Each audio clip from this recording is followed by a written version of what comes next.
Alright, even though I'm screwing around today and I'm gonna be trying out an old program that I used to use a while ago, I still have to do the normal thing. Well, not normal thing, but gotta warm up. Even though I'm not gonna be doing a whole lot of sketching today, still just gotta do a little bit, you know, just enough, right? So, starting off with lines. I'm just gonna, no dots today. Just gonna kind of see where I'm at. See if I need any guide. Pretty good. Practice makes. You know, I think there's too much of an emphasis on perfection. At least in my mind. I should write that down. I have like a whole like master list of mantras. I really believe that humans are very easy to advertise against, maybe even more so nowadays, is that we just are really good at getting influenced against. Like, if you suggest something enough, or be confident enough when suggesting it, you can basically make that person do a lot of things.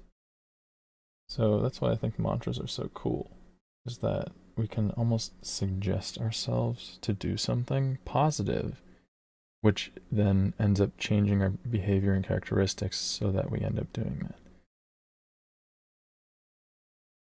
Really cool.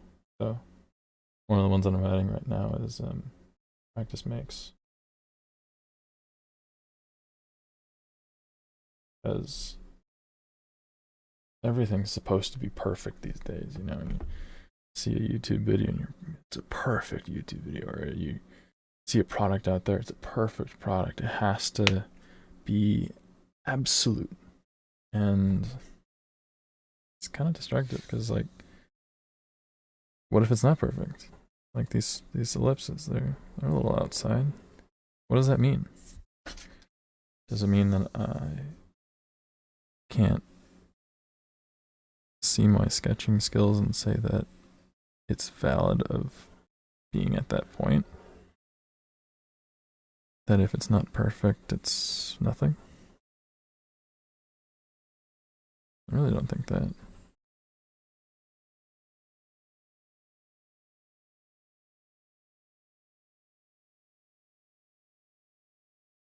You can still tell when it's off. Like, I know where the absolute center is,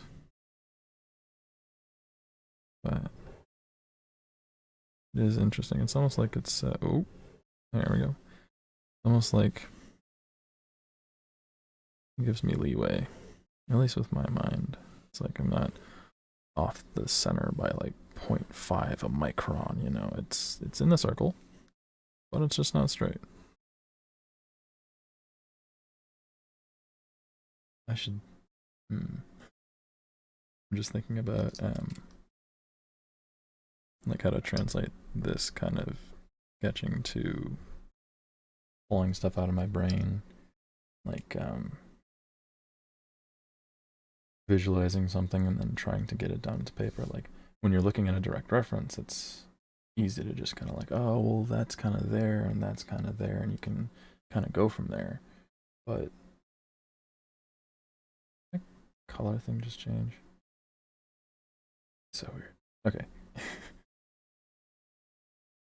I don't know. It's just difficult to get, I guess, the exact look of something that doesn't exist, something that's kind of similar. I mean, if there's a shoe, I could do shoes, but to get something that looks exactly how I'm visualizing in my head, there's no real way to kind of just like, oh, well, there's that dimension there and there's that dimension there. It's kind of rough sometimes. So I guess I'm just kind of thinking about that in the background.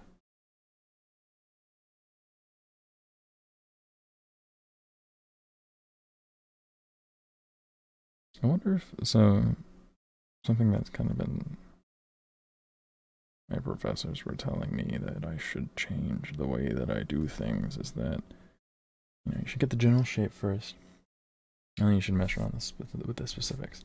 And I think for me, in terms of like finding my eye with a lot of these things, is that I need to do those specifics first. It's kind of weird. Like, I'm not. It's not like I'm doing all the specifics first and then I kind of lose the perspective and lose the size of things. It's almost by working on those specifics first, like kind of doing all this stuff before I even do the bottom part of the shoe, is that, you know, I'm almost judging the distance using the specifics to make sure that the perspective and the look of it is right, which is kind of nice doing it like that, honestly. Screw you, professor. No. I just want to do what, you know, has maybe worked for other people, and maybe it'll work for me. And it didn't. It didn't work for me, but now I know.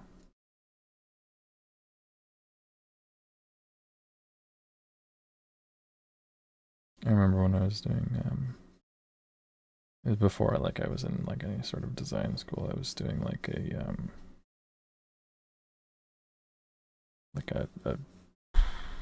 what was it? It was like a 2D art course for an associate's degree. And I remember they taught us about shading, and I was like, oh, that's so cool. You can cause depth from shading, not death. Depth. That's a weird English word. But you can like do all this cool stuff with shading. Oh, I want to do that. And we were working with charcoal at the time, where like you can like smear it with your finger, which is just such a cool way to do art, I feel like. And it was it like ironically like lit up my life for a portion of time. I thought it was the coolest thing. But I stopped doing it, and I stopped like kind of like having an eye for things, and now I dread it, which is really weird. That's kind of cool. Yeah. So I'm trying to piece apart the shoe. There's like these. I'm looking at a very zoomed in picture. I might help you out. Hold on. Loading picture. Go. Okay. Oh, there's these like in the laces. There's these like yellow, blue, white like eyelets, almost floating eyelets. They're cloth, and they make this tube for the laces to go through.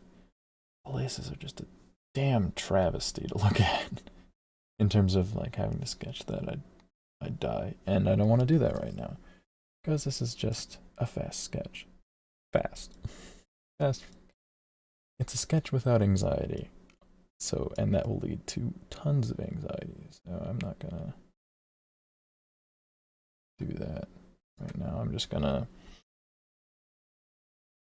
kind of like draw the eyelets, almost hint that there's laces there, but not really. I really need to work on my breathing. It's like, oh my god, in rock climbing, that was like, whoa. Hold on, I need to modify one of these accents. It's a little too far out. Far out, bro. In rock climbing, there was a big thing with like managing breath control.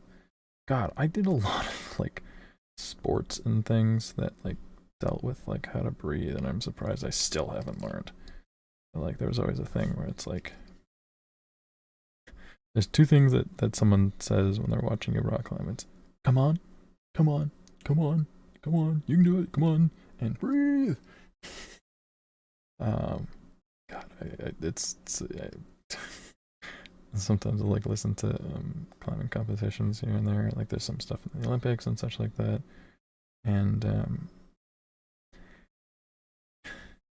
it's always kind of like laughable. It's like, for professional sports, it's like you'd think they'd be saying something. I mean, like in competitions, you can't give them, like, you can't tell them where to go, but like,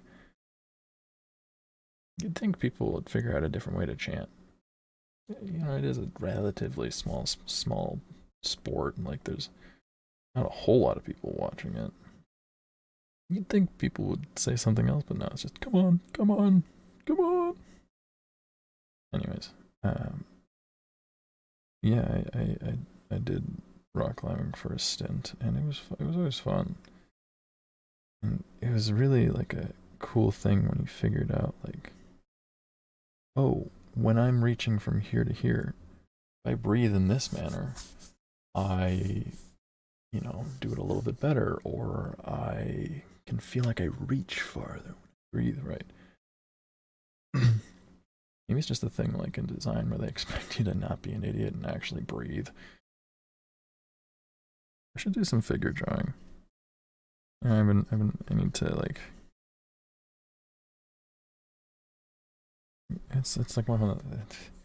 Surprisingly, figure drawing is like a cool, fun thing, a relaxing hobby. I like delved into it at a time, and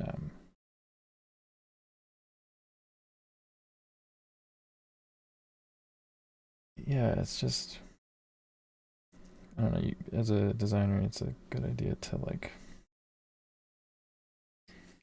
know how to draw a person, because a lot of our products interact with people. So if we can't make something look conducive to a human by drawing, how is it going to translate over into the actual product itself?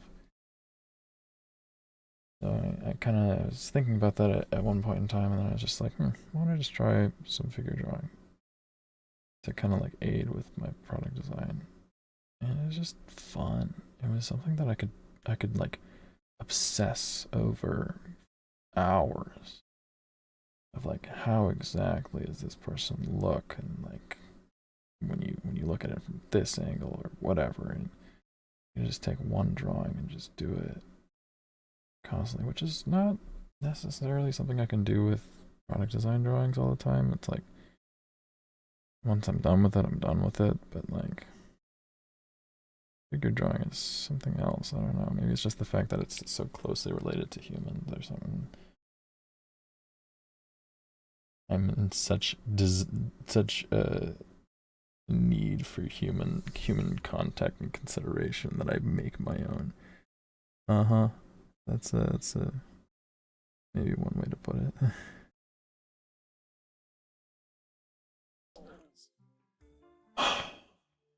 Well, if you're still here and you're still watching, cool.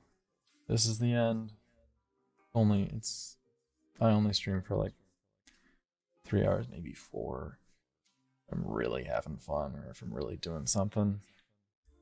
If you want to watch more, there's more on the YouTube. It's mostly just live stream clips, but you can also follow Instagram. It'll just be either updates about when I'm going live, or um, stuff that I had done the previous day during a live stream.